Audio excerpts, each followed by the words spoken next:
आपण बघताय महाराष्ट्र देश एबीपी माझावर आणि आता पुन्हा एकदा बातमी अर्थातच आरक्षणासंदर्भातली आहे। कोर्टामध्ये एक अत्यंत महत्त्वाची सुनावणी या अनुषंगाने पार पडली आणि आता आंदोलन हाताबाहेर गेलंय असं निरीक्षण कोर्टाने नोंदवलं। कोर्टाने नेमकं काय काय म्हटलेलं आहे आरक्षणाच्या आंदोलनाच्या अनुषंगाने बघूया। आंदोलन हाताबाहेर चाललेलं आहे असं कोर्टाचं निरीक्षण आहे। कोर्टाने तसं म्हटलेलं आहे। याशिवाय मुंबईकरांना उगाचच त्रास होता कामा नये, लोकांना मूलभूत गरजा सुविधा मिळायला हव्यात, शाळा कॉलेज नोकरदारांना त्रास नको, मुंबईत आणखी आंदोलक येणार नाहीत याची काळजी घ्या असं देखील कोर्टाने म्हटलेलं आहे। दरम्यान राज्य सरकारने कोर्टामध्ये काय भूमिका मांडली तेही जाणून घेऊया।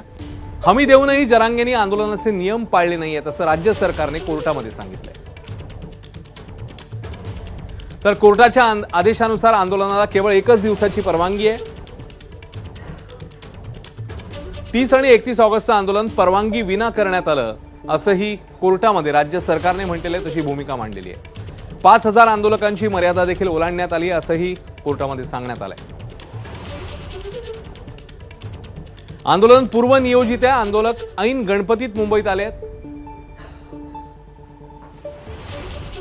बैलगाड्या चालवल्या जात आहेत। शहरच खेळाचं मैदान झालंय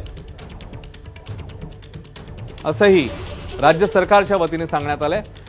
तर सदावर्तेंनी हायकोर्टात काय भूमिका मांडली आपण तेही बघूया। मराठा आंदोलकांनी मुंबई अडवून ठेवली असं म्हणतात गुणरत्न सदावर्ते। संपूर्ण दक्षिण मुंबईत रास्ता रोको केला जातोय। तर आंदोलनात थेट राजकीय हस्तक्षेप आहे असं देखील आरोप करण्यात आलेला आहे सदावर्तेंच्या वतीने। शरद पवारांची राष्ट्रवादी, ठाकरेंची शिवसेना आंदोलनकर्त्यांना ट्रकने सगळं पुरवत आहे। शाहीनबाग आंदोलनानुसार याची चौकशी व्हावी असंही म्हटलेलं आहे सदावर्तेंनी। तशी मागणी कोर्टामध्ये केली आहे। तर जरांगेंच्या वकिलांचं नेमकं काय म्हणणं आहे, त्यांनी काय बाजू मांडली आहे तेही बघूया। जरांगेंनी आंदोलकांना गोंधळ घालायला सांगितलेलं नाही असं जरांगेंच्या वकिलांचं म्हणणं आहे। 3 तास दिवे बंद होते, खाद्याचे ट्रक थांबवण्यात आलेले असंही सांगण्यात आलंय कोर्टामध्ये। पाण्याचे ट्रक थांबवण्यात आले, शौचालयाची व्यवस्था नाहीये जरांगेंच्या वतीने हे सांगण्यात आलंय। वकिलांनी कोर्टामध्ये तशी भूमिका मांडली। मी स्वतः जरांगे यांच्याशी बोलून मार्ग काढेन असंही वकिलांनी कोर्टामध्ये सांगितलेलं आहे।